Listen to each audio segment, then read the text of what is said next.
State lawmakers have 5 weeks to sort through hundreds of proposals. Some are in direct response to the pandemic. I spoke with Assembly Speaker Anthony Rendon about what's to come in the weeks ahead.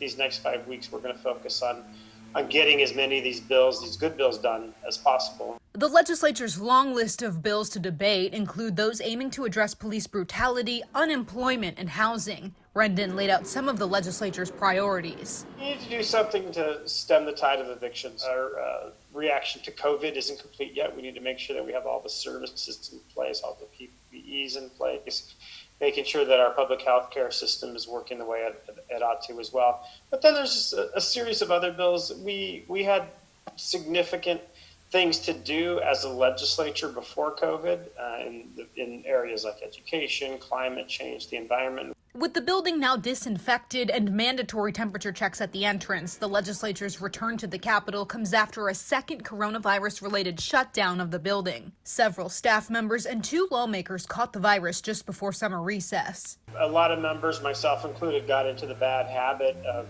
we were wearing masks, but once we started speaking, we lowered our mask. We're not going to allow that. A lot of the other protocols are going to continue to be in place. Very, very limited staff in the building.